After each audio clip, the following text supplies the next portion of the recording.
Visitez le monassemblée.ca.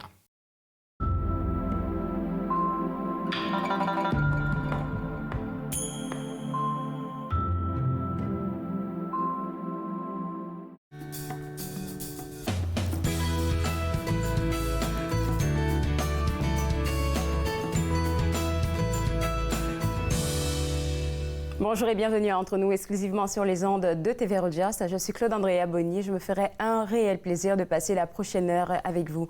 Aujourd'hui à l'émission, on va discuter de beaucoup de choses. On va avoir deux représentants de la commission de la capitale nationale avec eux. Il sera question de la navette du parc de la Gatineau, mais aussi de leur programme d'archéologie. Je vais aussi m'entretenir avec l'auteur Henri Lessard qui fera paraître très bientôt un ouvrage intitulé Ligne de grain. Avec lui, on va savoir un peu c'est quoi le contenu de cet ouvrage-là. Et tout de suite, pour commencer, on parle sport. On parle de football. On parle de la Coupe d'Afrique des Nations Gatineau-Ottawa. Et avec moi, trois des organisateurs, on va dire ça comme ça. On a Kevin Lévry, Auguste Bailly et Fred Joël Fifata. Et la première question que j'ai envie de poser à Fred Joël, c'est celle de savoir, est-ce que vous êtes un amoureux du football?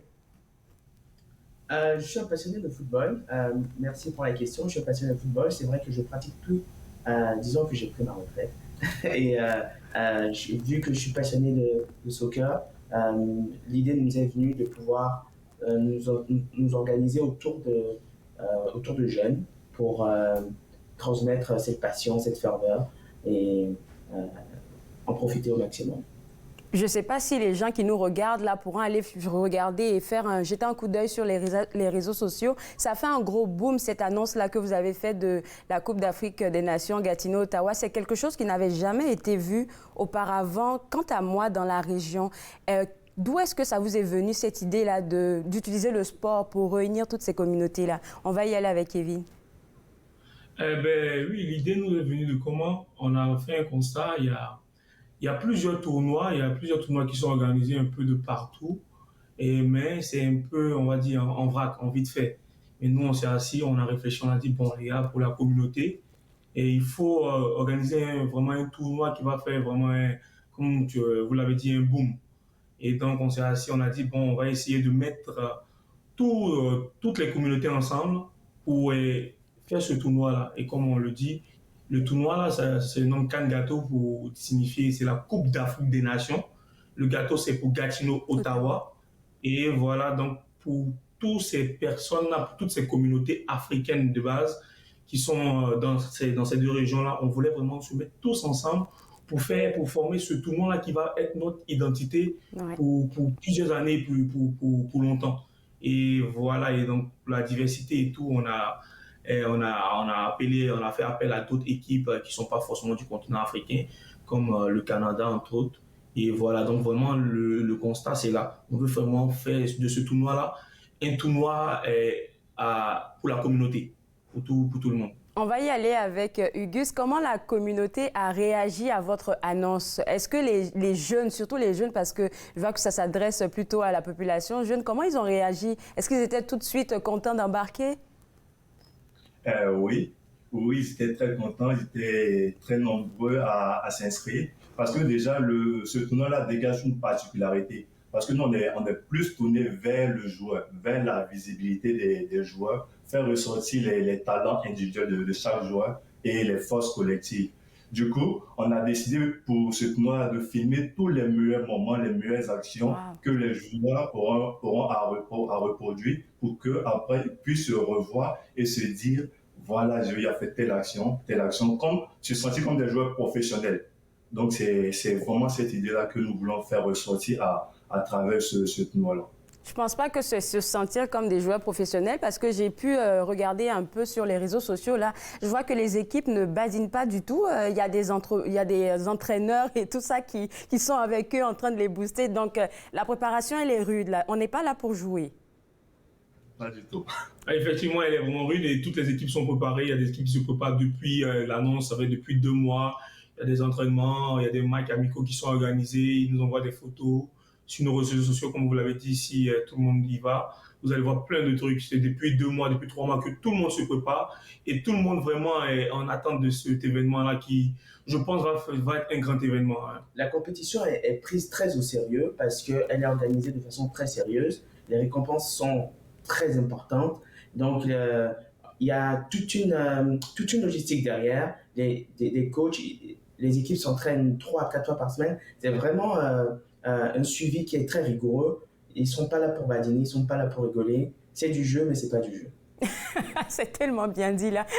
C'est du jeu, mais c'est pas du jeu, c'est vrai. Et puis, en plus que ça se passe durant l'été, on n'a pas dit, mais ça sera du 2 juillet au 6 août. Donc, ça s'en vient pour très, très bientôt. Vous avez déjà un site web, vous êtes très actifs sur les différents médias sociaux. Et ce que moi, je vais inviter les gens à faire en ce moment, c'est visiter votre site web. Je vais vous garder avec moi tous les 3 parce qu'on va prendre une pause et juste après, on pourra continuer de parler des présélections et de comment vous voyez la suite de cette compétition-là. Vous regardez Entre nous, exclusivement sur les ondes de TV Rogers. On se voit juste après la pause.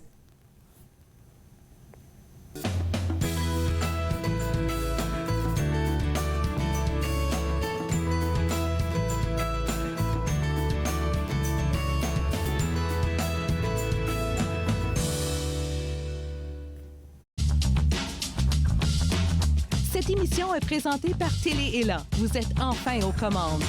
Pour en savoir plus, visitez rogers.com.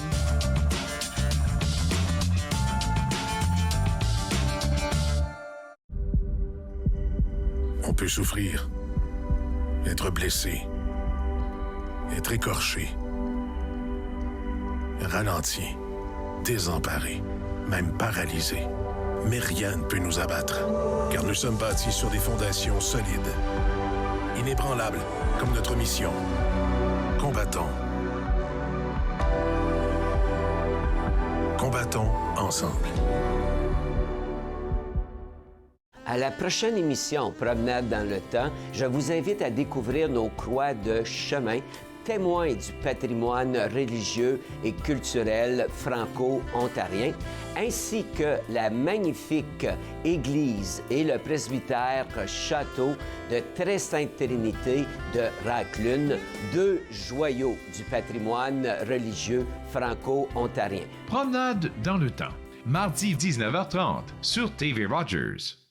À la prochaine émission de Vivre Ensemble, je vais rencontrer Claude-André Abonny, animatrice, écrivaine et lauréate du prix Bernard Grand-Maître. C'est un rendez-vous. Vivre ensemble, lundi 19h sur TV Rogers. De retour Entre nous, exclusivement sur les ondes de TV Rogers, on parle toujours sport et précisément de la CAN Gâteau, qui est la Coupe d'Afrique des Nations Gatineau-Ottawa. Avec moi, les 3 organisateurs, Kevin Lévry, Fred Joël Fifatin et Hugus Bailly. Et puis, on parlait avant la pause de d'où est-ce que ça vous était venu, cette idée-là. Et puis maintenant, j'ai envie de savoir comment se sont préparées les présélections, parce que jusqu'au 30 avril, les gens avaient le temps de s'inscrire. Donc, à ce moment-là, comment ça s'est passé? On va y aller avec Hugus, peut-être. Déjà, c'est aller avec l'annonce. Tous les jeunes de Gatineau-Ottawa, ils ont vu l'annonce, ils ont vu la publication, ils ont vu tout le travail que nous avons mis autour de cet événement-là, comme une communication axée comme sur, comment on appelle ça, un tournoi exceptionnel. Du coup, ils se sont dit, mais pourquoi ne pas pourquoi ne pas voir, pourquoi ne pas essayer? Donc, c'est là qu'est venue l'idée. Je pense que Fred va et par là, nous avons mis en place un système d'organisation qui permettait seulement aux coachs de nous contacter, de nous donner leur liste et à partir de là, d'inscrire leur équipe et de nous dire qui seront les membres de l'équipe. On a donné un délai pour nous permettre à nous, organisateurs, de pouvoir mettre en place une bonne logistique et de pouvoir commencer la compétition dans de bonnes conditions, justement. Entre vous et moi, là, il faudrait qu'on se dise, là, on vient tous d'Afrique, moi je viens de Côte d'Ivoire, là, le football, c'est quelque chose qui réunit beaucoup les peuples africains. Mais on s'entend, là, vous n'avez pas juste invité la communauté africaine. Et puis quand je regarde les participants, les pays participants, il y en a beaucoup, les pays participants. On a mentionné tantôt le Canada, mais je vois qu'il y a l'Afrique blanche aussi, on va le dire, les gens de l'Afrique du Nord. On parle de l'Égypte, on parle de l'Algérie et tout ça. Donc vraiment, là, c'est pas seulement du football, j'ai l'impression que c'est pour rassembler les communautés qui sont souvent un peu éclatées, chacun dans sa communauté. Effectivement, c'est bien pour ça et pour rassembler toutes les communautés africaines et même aussi les communautés d'ailleurs. Comme on a parlé tout à l'heure du Canada, il y a même l'équipe d'Haïti qui nous a contactés pas plus tard que dans ces derniers jours. Et vraiment, on veut faire de cet événement-là un événement communautaire. Et c'est pas que du foot qui va y avoir. Il y aura plein d'autres choses à côté du foot. On veut rassembler tout le monde avec le football, mais à côté, il y aura la cuisine qui va être faite. Il y aura des prestations d'artistes. Il y aura plein d'autres choses organisées. Mais c'est vrai qu'on réunit autour du football, mais il y a vraiment tout à côté. Et vraiment, je pense que celui qui va rater cet événement-là pour cet été, vraiment aura raté une grande chose. Pour aller plus loin, je dirais que ça va au-delà des communautés. C'est justement pour rassembler les communautés, passer à un événement international. Parce que nous avons tous des mélanges de par nos origines, qui fait que ce soit, comme on peut le constater, il y a l'équipe du Canada, il y a Haïti qui nous a contactés, il y a le reste du monde, il y a l'équipe reste du monde, il y a l'Afrique de l'Est, l'Afrique de l'Ouest, le nord de l'Afrique, il y a des équipes européennes qui ont voulu s'inscrire mais qui n'ont pas eu le temps. Mais c'est pour dire que le spectacle sera beau, ça sera fort et les gens ne sont pas prêts à ce qui va arriver.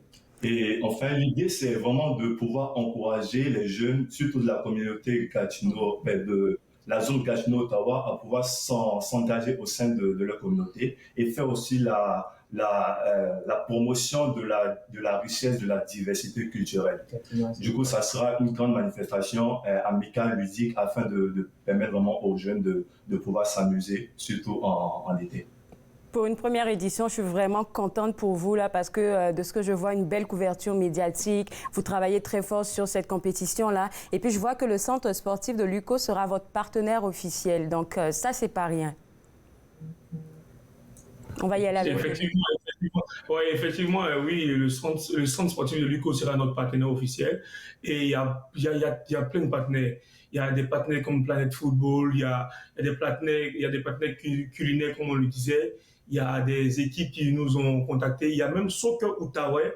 Vous vous rendez pas compte, Soccer Outaouais qui est vraiment la base du soccer en Outaouais à Gatineau, qui est notre partenaire on a fait un partenariat d'arbitre avec eux. Et vraiment pour dire que c'est vraiment, on a mis du paquet dans l'organisation pour que vraiment quand les équipes et quand toutes ces personnes vont venir regarder ce spectacle-là, pour cet été, ils vont se dire, ah oui, l'année prochaine, on doit être là, l'année prochaine, on doit être là. Et je sais que si vraiment pour cette année, ça fait du bim, comme on le dit, et je sais que ça le fera, l'année prochaine, on sera bousculé et je pense qu'on est prêt pour ça. Dieu merci excusez-moi, vous avez mentionné le partenariat avec Soccer Outaouais parce que je me demandais qui allait faire les arbitrages pour ne pas que demain on dise, ah non, il y a eu des préférences parce que ça arrive très souvent dans le football. C'est bon. Oui. Mais je voulais ajouter en plus des partenaires cités. Il y a un partenaire vraiment important qui nous soutient, la ville de Gatineau, avec tous les conseillers municipaux qui sont avec nous pour cet événement-là. Pour dire ça sera vraiment l'événement de l'année, l'événement attendu par tous les jeunes, l'événement à ne pas manquer du tout.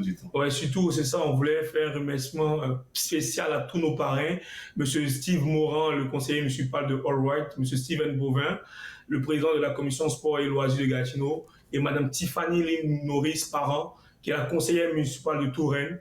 Et vraiment, on dit merci vraiment à la ville de Gatineau qui nous offre cette opportunité-là de nous exprimer. Et vraiment, un grand merci à tous nos partenaires qu'on ne peut pas citer. Et vraiment, je pense que cette fête sera vraiment la fête de l'été. Écoutez, à tous les trois, félicitations encore une fois. Et puis, on va inviter les gens à vous suivre sur les médias sociaux, sur votre site web, surtout pour savoir c'est laquelle des équipes là, qui va remporter finalement la première Coupe d'Afrique des Nations Gatineau-Ottawa. Et puis, au plaisir de se revoir. Je serai sûrement sur le terrain, caché quelque part. Je vous souhaite une bonne journée. Attends. Merci bien, merci à vous. Avec plaisir. Merci. Alors, pour vous autres à la maison, comme je l'ai mentionné tantôt, pour pouvoir avoir accès à toutes les informations concernant cette activité sportive-là qui s'étend sur pratiquement la moitié de l'été, du 2 juillet au 6 août, ça sera au www.cannegateau.com et vous pouvez aussi avoir accès à eux sur les médias sociaux. On va prendre une pause et juste après, je m'entretiens avec l'auteur Henri Lessard. Vous regardez Entre nous, exclusivement sur les ondes de TV Rogers.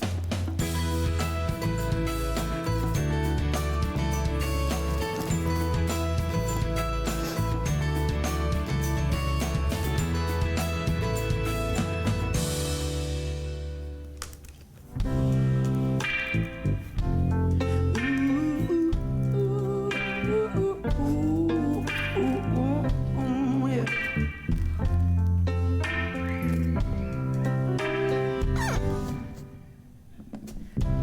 Le matin trop tard, je mets mon chandail sale, j'allume la radio à n'importe quel canal. Je suis pas paresseux, je cuisine bien flat, j'ai encore brûlé mes jours tomates. Ouh, ouh, ouh, yeah. Puis on me dit, t'es sûr que ça va? Qu'est-ce que tu veux que je réponde à ça? J'dis, j'top shape mon gars. Oh, oh, oh. J'dis, j'top shape mon gars. Yeah. Ouh.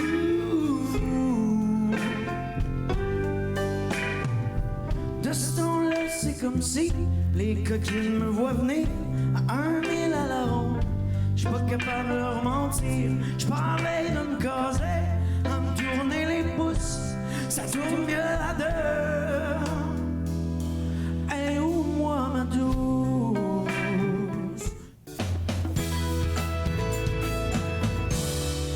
De retour entre nous exclusivement sur les ondes de TV Rogers. Je discute maintenant avec l'auteur Henri Lessard qui fera paraître très prochainement Ligne de grain, un roman qui va paraître aux éditions Interligne. Et aujourd'hui, on va parler de son écriture. Mais avant de parler de cet ouvrage-là, j'ai envie de vous demander, Monsieur Lessard, Henri, quand vous vous êtes lancé dans l'écriture, est-ce que vous aviez une vision de ce que ça serait pour vous? Est-ce que c'était pour dénoncer les faits de société? Est-ce que c'était pour partager votre ressenti? C'était quoi l'objectif d'écrire? Mon Dieu, j'avais pas d'ambition sociale ou politique. Je tenais surtout à exprimer des sensations, des sentiments personnels ou individuels. Pas dans l'idée de me mettre en avant, de montrer à quel point je suis quelqu'un d'intéressant, mais toute l'idée de voir quel écho ça pourrait avoir avec, chez les autres personnes. Parce que souvent on a l'impression d'être les seuls à ressentir certaines choses, et on s'aperçoit non, que c'est pas le cas. Ou l'inverse parfois. On a l'impression que quelque chose est très, très, très répandu, puis on se rend compte que non, on n'est pas nécessairement tous pareils. Donc, dans le fond, c'était vraiment pour partager votre ressenti, partager ce que vous vivez, on va dire ça comme ça. Mon Dieu, je vais le dire de façon très, très, très pompeuse et très prétentieuse, ma, ouvrez les guillemets, vision du monde, fermez les guillemets, mais de façon très, très, très, très terre à terre, très terre à terre. Alors, dites-moi un peu, ligne de grain. Déjà, c'est quoi une ligne de grain? Ben, écoutez, c'est un terme de météo qu'on emploie surtout dans le domaine maritime. C'est tout simplement une ligne d'orage qui se développe à l'avant d'un front froid. Au mois de mai, quand il y a eu la grande tempête et puis les pannes d'électricité qui ont... j'ai pas vérifié là dans les sites météorologiques, mais ça ressemblait fortement à une ligne de grain. Un front froid, ça arrive subitement, ça apporte de grands vents, de grandes pluies et souvent des pannes d'électricité. Mais ligne de grain aussi, ça peut être tout autre chose. Dans le livre, c'est aussi le titre d'un livre qui est lancé dans le livre. Et c'est aussi autre chose. Comme c'est une expression qui est très imagée, mais je l'ai utilisée. Alors, pourquoi vous l'avez utilisée? Qu'est-ce que vous vouliez représenter, sans donner tous les détails du... Ben, c'est justement la possibilité d'exprimer plusieurs choses. Une ligne de grain, ça peut signifier donc un orage, une tempête. Ça peut être quelque chose de physique, tout simplement des grains quelconques. Et là, je peux pas en dire trop sans dévoiler l'intrigue. Mais ça peut être aussi, tout à fait banalement, un orage véritable, tout simplement. Donc, c'est un terme, c'est une expression qui est un peu... qui peut prendre plusieurs sens, finalement. Je ne sais pas si je peux me permettre de le dire, mais en tout cas, j'ai pu voir que dans l'ouvrage, en fait, c'est un personnage, vous êtes en train de parler, pas seulement dans tout le livre, mais d'une partie dans le livre, un personnage masculin qui est soupçonné d'avoir une conduite inappropriée envers une adolescente de 17 ans. Et puis quand j'ai lu ça, je me dis, bien, on vit dans ça en ce moment-là. Il y a souvent des cas qui se passent à côté de chez nous, dans notre environnement, dans notre communauté. Oui, c'est un élément de l'intrigue, c'est pas l'intrigue au complet. Il y a une jeune personne qui décide de prendre une initiative, un événement, et la question est, est-ce qu'elle l'a pris d'elle-même, cette initiative-là, ou est-ce qu'elle a été plus ou moins téléguidée, ou en tout cas. Donc, faut lire le livre pour le savoir. Mais à ça, il y a d'autres... Excusez-moi. Il y a d'autres éléments qui entrent en ligne de compte. Il y a des problèmes avec une piste de motoneige qui passe trop près de certaines propriétés. Et donc, c'est un peu un imbroglio de situations, de perceptions. Et dans le fond, le sujet du roman, c'est la perception souvent très paresseuse qu'on a de la réalité, des choses, des gens. Tout le long du roman, on se rend compte qu'il y a une certaine difficulté à faire la mise au point sur le réel. On ne retient pas le nom des personnes, on confond les personnes, les mêmes phrases se retrouvent dans la bouche de différentes personnes, et tout se mêle, mais si tout était clair, ça serait ennuyant. Il y a quelque chose que vous venez de dire, là, qui est venu me chercher, perception très paresseuse. Ça veut dire quoi pour vous? Et puis surtout au vu de notre société actuelle. Ça veut dire... c'est pas tellement une critique de la société en général, mais c'est une critique des gens en général. Souvent, on regarde les choses de façon très, très rapide. Je fais pareil. Je passe depuis 15 ans devant les mêmes arbres pour aller prendre l'autobus, et c'est seulement hier que je me suis dit, ben, tiens, c'est quoi? C'est des chênes, c'est des érables. Pour moi, ce sont des choses qui ne font pas partie de la réalité que j'observe. Pour d'autres, ce sont des éléments importants.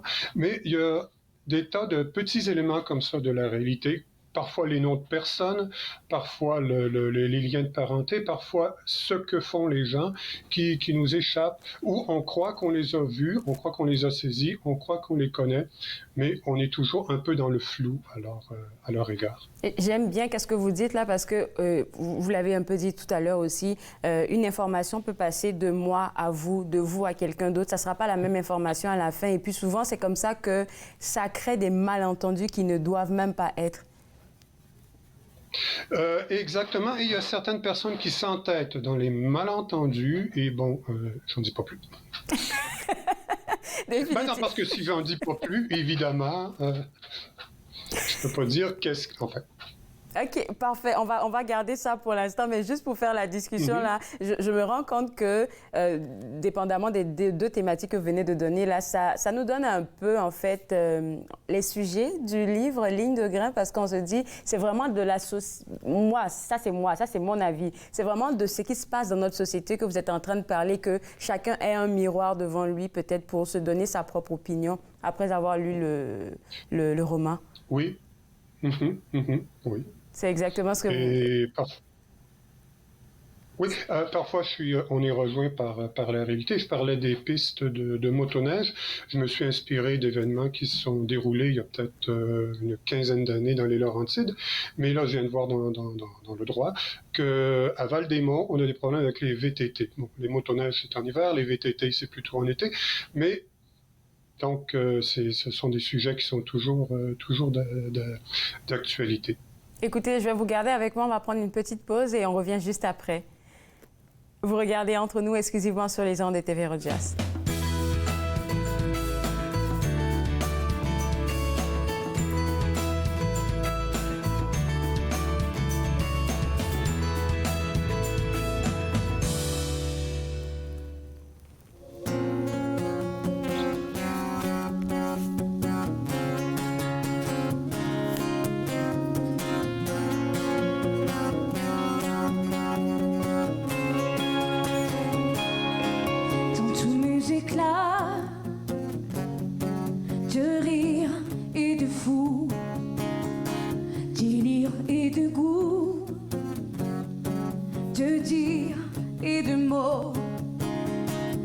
dans tous mes états de foi et de tout, du l'un et de toi, de moi et de nous, dans tous mes éclats, on se dévoilera, on se dévoilera. Cheminons à nous, ouvre grand les bras, tout savoir de toi me saoule déjà.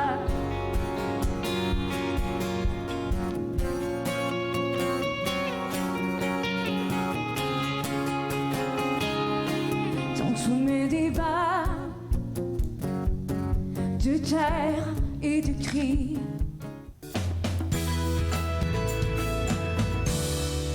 De retour entre nous exclusivement sur les ondes de TV Rogers, on parle toujours avec l'auteur Henri Lessard de son roman à paraître très bientôt. Je vous donne la date officielle, le 15 juin, Ligne de grain. Et il nous parle un peu du contenu. Et puis avant la pause, on a parlé c'est pas de la grande thématique, mais je vais dire des sous-thèmes qui se trouvent dans ce roman-là. Et j'ai lu quelque part que cette écriture-là, votre écriture, est teintée d'humour, un peu d'ironie et de l'absurde. Pourtant, je me dis que c'est un sujet, en tout cas, quand on parle de l'une des thématiques, là, c'est un sujet assez sensible quand on parle d'agression sexuelle. Oui, mais les romans qui jouent un peu avec l'absurde me semblent souvent plus réalistes que les romans réalistes. Et comme j'ai dit, c'est un des sujets du roman, mais il y en a plusieurs. Et tous ces sujets-là s'imbriquent les uns dans les autres et finissent par faire un méli-mélo assez compliqué. Et tout ça est raconté du point de vue d'une personne qui se tient un peu au-dessus de la mêlée et qui a donc un avis peut-être un peu détaché. Et c'est une personne aussi qui sait assez de choses, et là encore, je ne peux pas en dire trop, pour ne pas prendre les choses au tragique. Et en dire plus, là, ça serait en dévoiler trop, je crois. Alors, pourquoi vous pensez que les romans qui utilisent l'absurde sont plus réels que les romans qui sont censés être réels? C'est quoi la différence que vous faites des deux? Écoutez, c'est un peu une question de goût personnel. Les auteurs que je préfère, par exemple, Kafka, sont absolument surréalistes. Mais quand je lis des romans comme écrits par Kafka ou par Vialat ou par d'autres auteurs, j'ai souvent l'impression qu'ils parlent d'une réalité plus réelle que ceux qui décrivent de façon plus précise le décor et les costumes réels, disons, qui sont autour d'eux. J'ai lu dernièrement quelques romans très réalistes,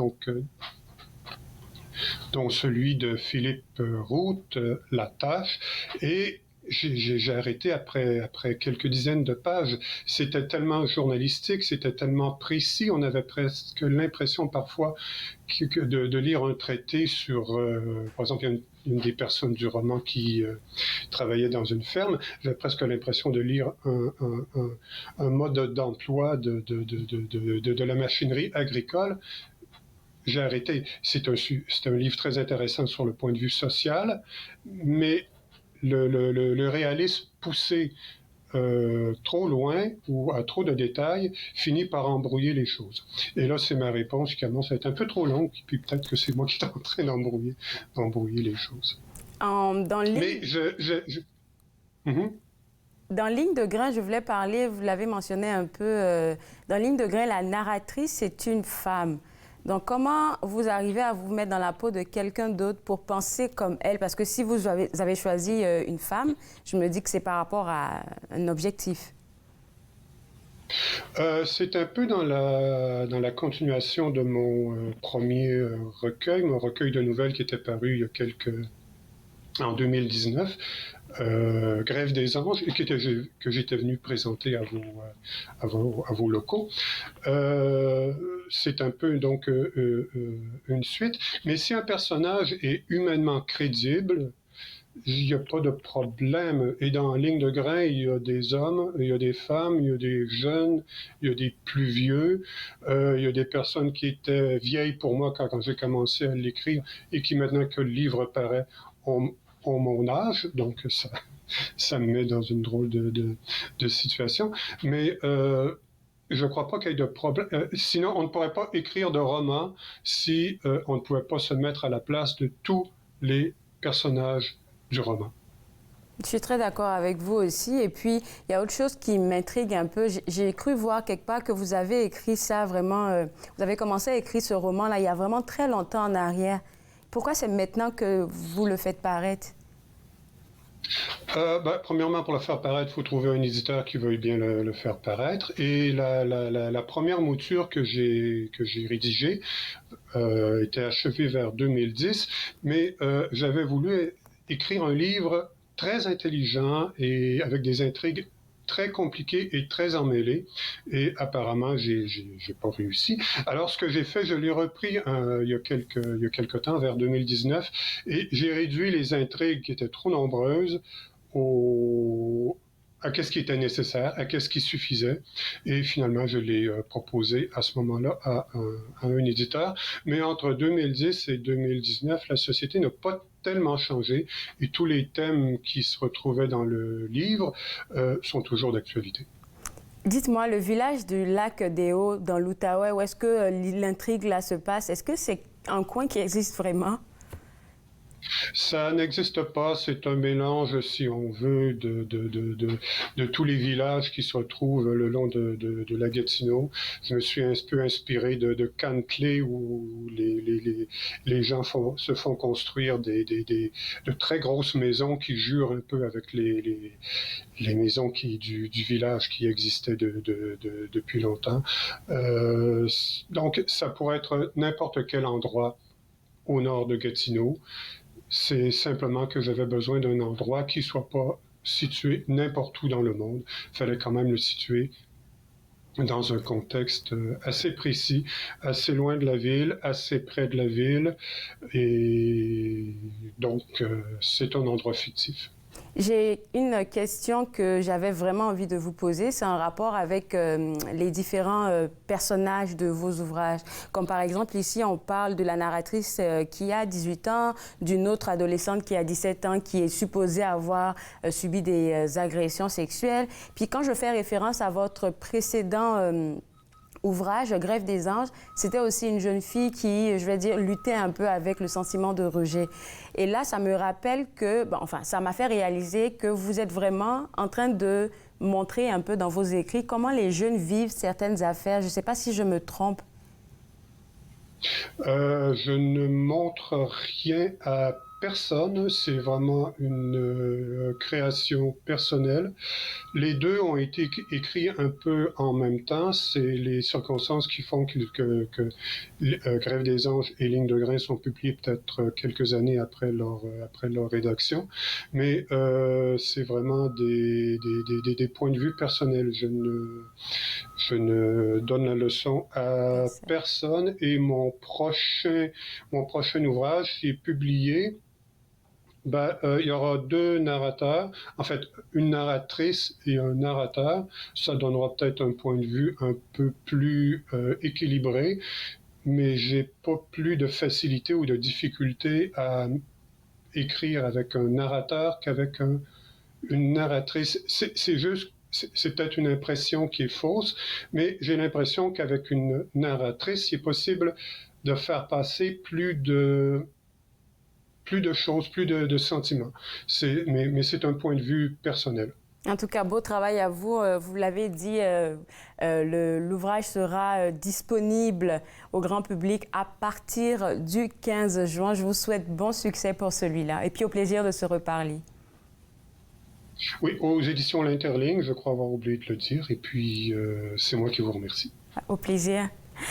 Alors, pour vous autres à la maison, pour avoir accès à l'ouvrage de l'auteur Henri Lessard, Ligne de grain, vous pouvez visiter le www.interligne.ca et cet ouvrage va paraître le 15 juin. Donc, vous avez eu la primeur aujourd'hui. Restez à l'affût pour pouvoir avoir accès à cet ouvrage. On va prendre une pause et juste après la pause, on va parler de la navette de la CCN. Vous regardez Entre nous exclusivement sur les ondes de TV Rogers.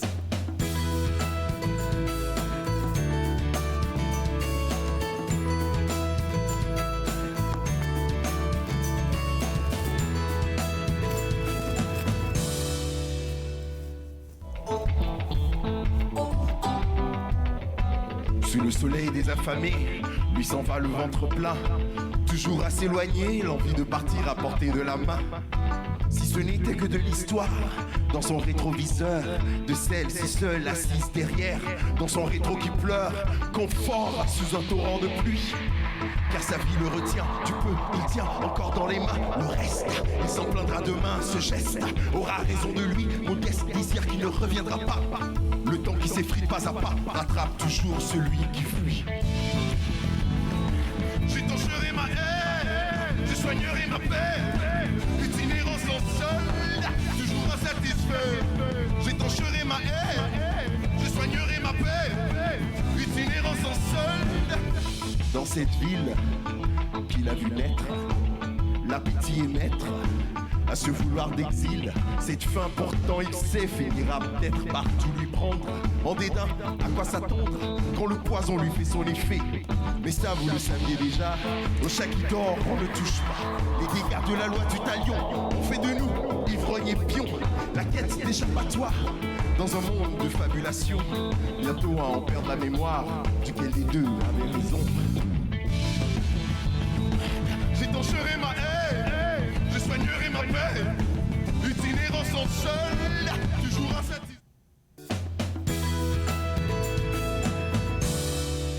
De retour entre nous exclusivement sur les ondes de TV Rogers. On parle maintenant de la navette du parc de la Gatineau. Et oui, ça recommence. Et avec moi, Cédric Williams, qui est planificateur transport durable, terrain urbain du Québec et parc de la Gatineau. Et Cédric, c'est une bonne nouvelle que tout le monde attendait, y compris moi.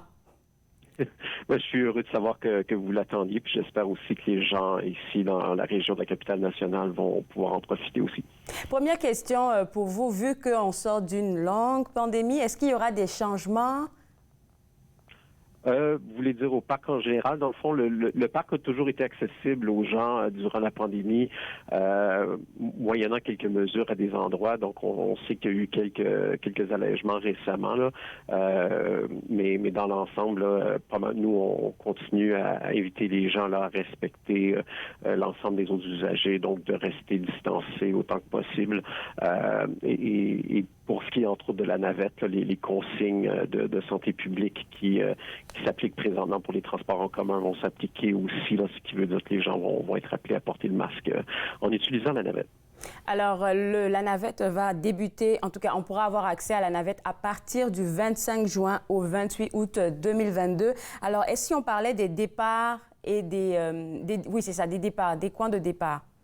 Oui, dans le fond, on va offrir les points de départ à des endroits stratégiques, autant à Ottawa que Gatineau. Donc, pour les gens d'Ottawa, on a trouvé un endroit qui est à proximité, dans le fond, de la station du train léger Lyon. Donc, les gens vont pouvoir se rendre sur la rue Wellington, à l'intersection de la rue Lyon, là où il y aura justement un premier point d'embarquement. Et pour les gens de Gatineau, ça va être possible de prendre la navette à partir du Musée canadien de l'histoire, tout juste en face de la Maison du tourisme. Et pour les usagers de la STO, ça va être tout simplement de se rendre à l'arrêt Rapidbus Montcalm, là où ça va être possible de monter à bord. Alors, comment, pour quelqu'un qui veut vivre l'expérience pour la première fois, pourra reconnaître que ce véhicule-là ou ce bus-là, c'est une navette? Ben, la première chose, c'est que les autobus vont être à l'effigie de la navette du parc de la Gatineau. Donc, si c'est le week-end et que vous voyez un autobus qui a vous verrez le concept, mais ils vont se démarquer des autres autobus de la STO. Vous pourrez être confiant que c'est effectivement un autobus de la navette. Et aussi, si vous êtes au point d'embarquement, justement, les autobus vont être très bien identifiés. Et les points d'embarquement aussi, il y aura des tours d'activité avec la signalisation. Et les gens vont pouvoir en toute confiance savoir qu'ils prennent le bon véhicule pour se rendre au parc. Oui, et puis j'ai vu sur le site web aussi que vous avez un horaire détaillé. Donc, je pense que c'est assez important de regarder l'horaire avant d'embarquer dans notre aventure de la journée. C'est certain qu'on est un projet pilote et il y aura quelques ajustements à faire. Mais ce que les gens doivent savoir, c'est que les autobus vont circuler à tous les arrêts à toutes les 30 minutes. Puis pour les sites qui sont situés dans le parc, ça va être dans les deux directions. Mais à tous les arrêts, ça va être possible de consulter l'horaire pour savoir à quelle heure le prochain autobus va passer. Évidemment, à tous les usagers de s'assurer aussi de savoir à quelle heure le dernier autobus passe pour éviter d'être pris dans le parc. Ça, je suis très d'accord avec ça. Je n'imagine pas quelqu'un qui s'oublie là. Non, vous ne faites pas ça là. Regardez l'horaire pour ne pas rester seul comme dans le parc de la Gatineau. Je vois qu'il y a plusieurs arrêts. J'en vois 11 en ce moment là. Et puis vous allez même jusqu'au camp Fortune. Donc pour les gens, vous avez dit tantôt qu'à chaque arrêt, il y aura comme une liste du prochain bus qui va venir, comme une actualité pour savoir exactement le prochain, il passe à quelle heure. Est-ce que ça sera sur une tablette ou bien on devrait télécharger une application sur notre téléphone? Il va y avoir de la signalisation à tous les arrêts et les horaires détaillés vont se retrouver vraiment à tous les arrêts. Donc, les gens vont pouvoir le consulter physiquement. Sinon, c'est aussi possible de se rendre sur le site web de la Commission de la capitale nationale, là où il y a une page dédiée au service de navette accessible sur lorsque vous visitez la page dédiée au parc de la Gatineau. Et là, vous avez vraiment l'horaire détaillé pour chaque arrêt, en plus d'avoir le lien pour savoir exactement sur Google Maps où se retrouve l'arrêt exactement. Et si on parlait de l'accessibilité, surtout pour les personnes à mobilité réduite, est-ce que ça sera OK pour eux aussi? Mais dans le fond, l'objectif pour nous avec la navette était vraiment de rendre le parc le plus accessible possible en permettant d'éliminer beaucoup des obstacles qui font que les gens auraient de la difficulté à se rendre au parc. Donc, autant pour les personnes qui ont des limitations fonctionnelles que les aînés, que les personnes qui ont à faible revenu ou des personnes qui n'ont pas de voiture ou de vélo, ça, c'est les gens qu'on souhaitait, dans le fond, élargir beaucoup l'accès au parc. Mais on fait un effort supplémentaire pour les personnes à mobilité réduite. Vraiment, tous les arrêts vont être accessibles aux endroits où c'était pas possible de faire des débarquements. On va aménager des rampes et tous les autobus de la STO qui vont être utilisés sur le service vont être munis de rampes qui pourront être déployées pour permettre aux gens en fauteuil roulant de pouvoir embarquer et débarquer à n'importe quel des arrêts auxquels ils souhaiteraient. Très intéressant. Et puis, j'ai le sentiment que vous allez avoir beaucoup de visites cette année-là. Pourquoi? Parce que j'ai parlé avec un de vos collègues du parc de la Gatineau, je pense il y a un mois, qui me disait que dans le parc de la Gatineau, maintenant, il y a à avoir des stations où est-ce que les gens pourraient se poser, peut-être après avoir fait un vélo et tout ça. Donc, ça va ramener, je pense, plus de familles, plus de personnes pour venir se ressourcer dans la nature. C'est exactement ça, l'objectif de ce projet-là. La Commission de la capitale nationale souhaite vraiment faire des efforts pour rapprocher les gens de la nature et ça ne devrait pas être accessible seulement à certains groupes. Tous les gens devraient pouvoir profiter, dans le fond, du parc de la Gatineau. Est-ce que vous avez déjà un nombre d'utilisateurs en tête qu'un bus devrait avoir? Bien, dans le fond, il y a évidemment une capacité maximale. Il y a 37 places assises par autobus. Mais par la suite, on va pouvoir laisser entrer des gens debout. Évidemment, il y aura seulement une certaine capacité. Donc, nous, cette année, c'est un projet pilote. Donc, on essaie de se baser sur des données qu'on a déjà eues jusqu'ici. Mais on est conscient là, on s'engage dans quelque chose qu'on n'a jamais fait. Donc, cette année, ça va être vraiment l'occasion pour nous de prendre des données, de savoir quels arrêts sont les plus populaires, quel type de clientèle qu'on a en fonction de la météo. puis de pouvoir s'ajuster pour les prochaines années par la suite. Là. Donc, on demande aux gens d'être patients avec nous. On a comme objectif à ce que ce soit quelque chose qui soit récurrent puis que ça devienne un service permanent ici au parc. Mais cette année, il va falloir prendre le temps pour nous de bien s'ajuster pour s'assurer qu'on dessert comme il faut la clientèle de la région. On vous souhaite bonne chance et puis je sais que nos concitoyens là ou nos gens de notre région, ils seront très, très compréhensifs avec vous autres. Est-ce que aux différents arrêts où est-ce qu'il y a des stations là, les gens pourront avoir un parking, je sais pas, un coin où est-ce qu'ils pourraient parquer leur voiture et puis ensuite monter dans le bus pour visiter le parc? Bien, autant je vous ai indiqué qu'il y avait des points d'embarquement pour les personnes d'Ottawa et Gatineau, ça va être également possible de prendre la navette à partir de Chelsea. Donc, les gens qui se rendraient au centre des visiteurs, là où il y a du stationnement, vont pouvoir également prendre la navette de ce côté. Ils vont pouvoir aussi se rendre à Camp-Fortune, là où il y a énormément d'espace de stationnement. Et là aussi, il y a un arrêt de la navette où ça va être possible d'embarquer puis d'aller profiter de tous les sites que la navette dessert. Je vais vous prendre un tout petit peu de temps encore. J'ai une bonne nouvelle, on va dire ça comme ça, c'est une bonne nouvelle parce que dans l'onglet « Bon à savoir » sur la page, là, il y a beaucoup de bonnes informations que les gens devraient avoir, comme par exemple, on peut embarquer avec notre vélo. Oui, bien effectivement, un support à vélo à l'avant des autobus. Donc, il va y avoir de l'espace pour les gens qui veulent amener soit leur vélo de montagne pour aller profiter des sentiers, ou encore si les gens souhaitent amener un vélo de route et tout simplement monter dans le parc puis par la suite faire leur sortie ou retourner chez eux. Ça va être le type d'usage qui va être possible de faire. Aussi possible d'embarquer pour les mamans. Donc, on aura accès, les gens auront accès à rentrer dans le bus avec les poussettes pour les enfants. Oui, effectivement. C'est certain qu'on va donner priorité aux personnes à mobilité réduite ou aux fauteuils roulants, mais normalement, il y a 2 espaces qui seront disponibles aussi pour les personnes qui ont des poussettes.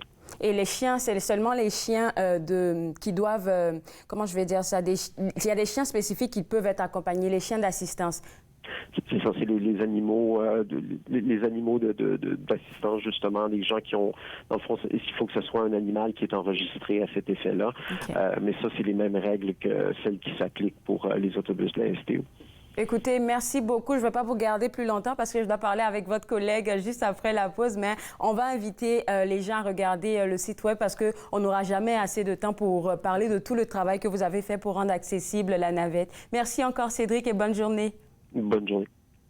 Alors, pour vous autres à la maison, pour avoir accès aux différents horaires et tout ça concernant la navette du parc de la Gatineau, vous êtes invités à visiter le www.ccn-ncc.gc.ca et puis vous allez juste taper navette du parc de la Gatineau, vous allez avoir accès à toutes les informations. On va prendre une pause et juste après la pause, on va découvrir ensemble le programme d'archéologie de la CCN. Vous regardez Entre nous, exclusivement sur les ondes de TV Rojas.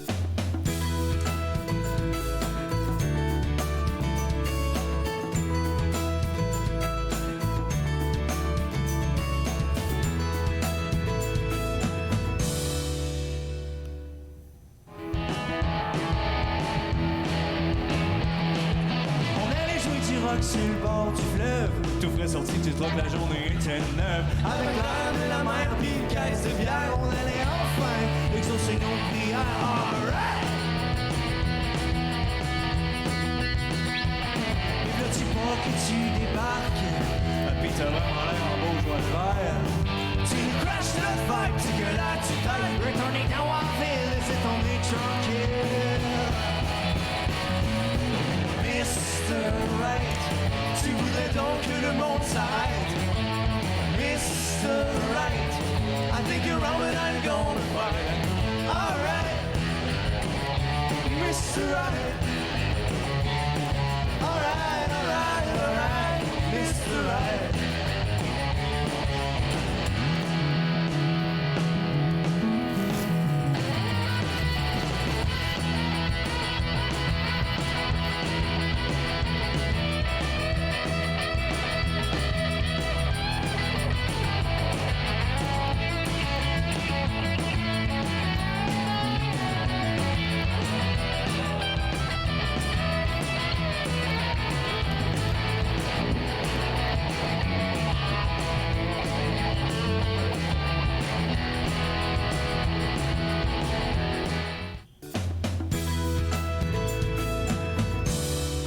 De retour entre nous exclusivement sur les ondes de TV Rogers, on s'informe, ou je devrais dire on découvre ensemble le programme d'archéologie de la CCN, la Commission de la capitale nationale. Et avec moi, Yann Badgley, qui est le gestionnaire de ce programme-là. Et Yann, tout de suite en allant, j'aimerais que vous nous parliez un peu du programme d'archéologie. C'est quoi votre but, votre mission? Oh oui, OK, correct. Le programme d'archéologie est responsable pour la gestion des ressources archéologiques qui se trouvent sur les terrains de la CCN et du gouvernement fédéral, ici dans la région de la capitale nationale. Ça veut dire la protection et la conservation de ces ressources, surtout contre les impacts de la construction, mais aussi en ce qui concerne les dommages de ces ressources causés par les changements climatiques.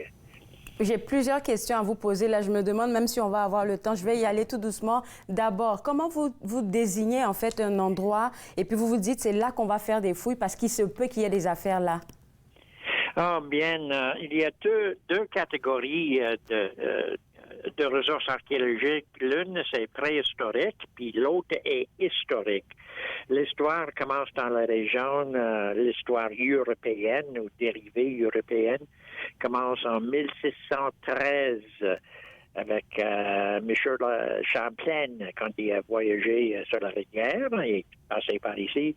Et la préhistoire, ou la période pré-contact, a commencé il y a environ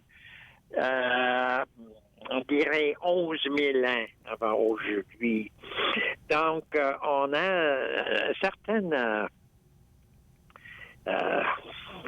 ensemble de données qui nous permettent de déterminer le potentiel archéologique d'un endroit spécifique.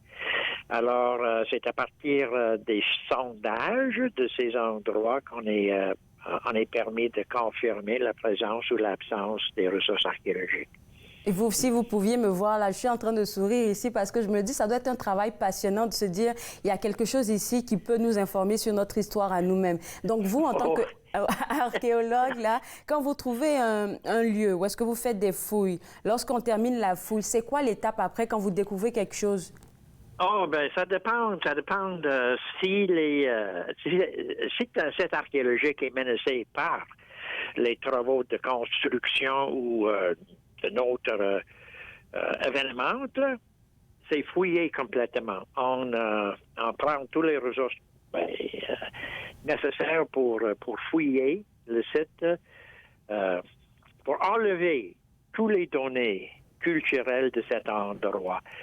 Si c'est pas vraiment menacé, il y a des différents degrés de menace sûrement. Donc, on pourrait limiter des fouilles jusqu'à un certain niveau. Par la suite, là, on fait l'analyse puis l'interprétation de ces données.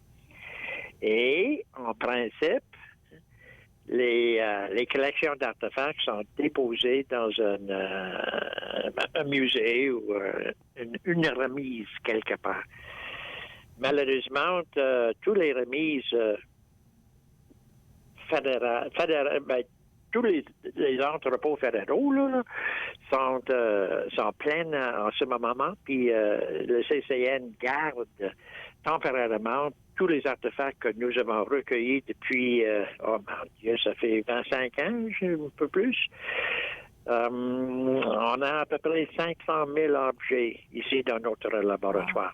Et on cherche toujours une place pour les déposer. Écoutez, malheureusement, il va nous rester juste 2 minutes. Là, j'aurais tellement aimé nourrir ma curiosité, mais on va aller avec le gros projet que vous allez faire en été, c'est-à-dire que vous allez être avec une douzaine de jeunes autochtones et vous allez travailler sur un projet. Est-ce que vous pouvez nous en dire plus, s'il vous plaît? Oh oui, bien sûr.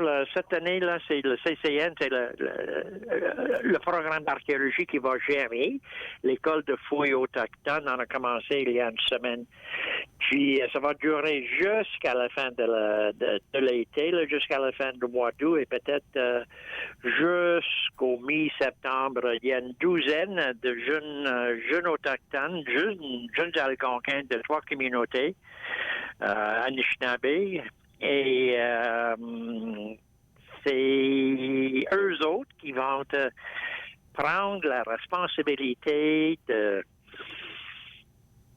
faire des fouilles. De l'intendance de leur patrimoine, éventuellement. C'est ça ce qu'on va faire.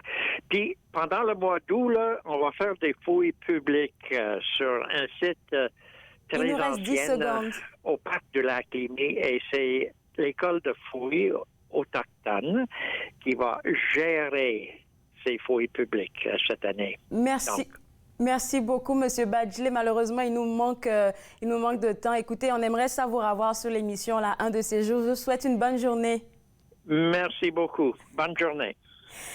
Alors, M. Badjile du programme d'archéologique de la CCN. Si vous allez sur le site web de la CCN, vous allez avoir tous les articles qu'il a pu écrire concernant le patrimoine archéologique de notre région. Vous regardez Entre nous, exclusivement sur les ondes de TV Rogers. On revient juste après la pause.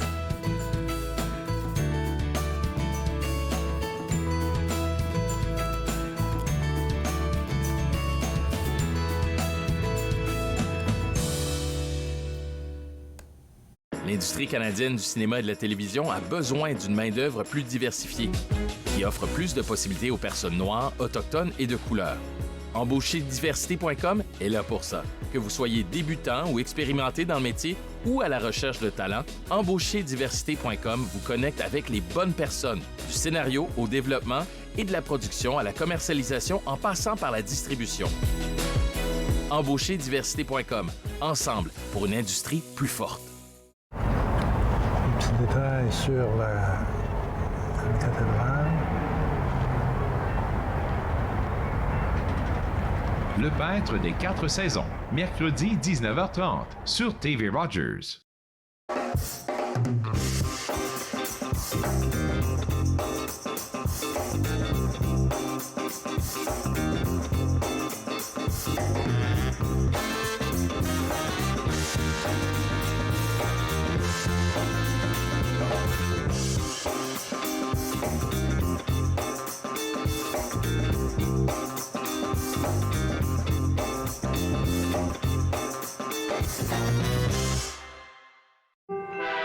Chaque année, des dizaines de Canadiens sont tués ou gravement blessés parce qu'ils prennent des risques près des voies ferrées.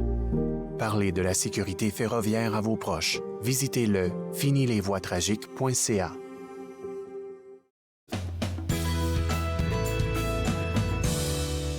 De retour entre nous exclusivement sur les ondes de TV Rogers, j'aimerais vous rappeler 2 informations. La première, c'est que prochainement, à partir du 2 juillet, il y aura la Coupe d'Afrique des Nations Gatineau-Ottawa. Et pour avoir plus d'informations, ça sera au www.cannegato.com. Et parmi les équipes qui vont participer, donc les 12 équipes qui seront sélectionnées pour participer à cette Coupe d'Afrique des Nations, là, 2 pays que j'aimerais mentionner, mon pays d'origine, la Côte d'Ivoire, et mon pays d'accueil, le Canada, seront représentés. Alors, si vous êtes intéressé, encore une fois, www.cannegato.com. Deuxième affaire que je veux mentionner, c'est concernant la navette du parc de la Gatineau qui va débuter à partir du 25 juin. Si vous voulez avoir plus d'informations, www.ccn-ncc.gc.ca. Moi, je me suis fait le plaisir de passer cette heure avec vous. On sera de retour demain à partir de 11h. Et demain, je vais discuter avec Rémi Samson, président de l'organisme Max Ottawa, pour pouvoir souligner avec lui le mois de la fierté. On va aussi discuter des impacts sociaux de la pandémie avec Ginette Gratton, qui est la directrice de la maison Marie-Louise. Et pour terminer l'émission de demain, on aura à discuter avec Jean-Paul Moreau, notre chroniqueur musique, qui a préparé une belle sélection musicale à vous présenter. On se voit demain donc à partir de 11h. Bye bye!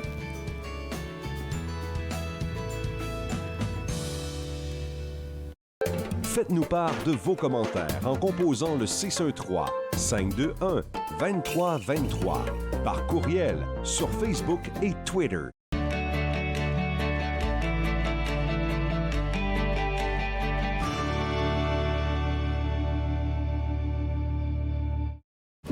Puis, c'était le fun?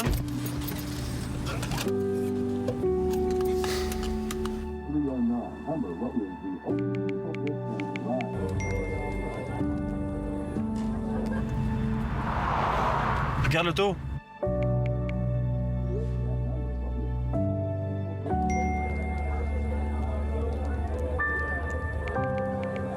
C'est pas celle-là dont tu me parlais l'autre fois? Ce ne sont pas les plateaux lourds ou le rythme rapide qui rendent la tâche difficile. Ce n'est pas le rythme effréné des demandes des clients. Ce n'est pas le patron qui vous demande de travailler un autre quart de travail à cause d'une collègue malade. Ce qui est difficile, c'est quand vous réalisez qu'un client a atteint sa limite d'alcool et que vous devez prendre la décision de refuser de le servir.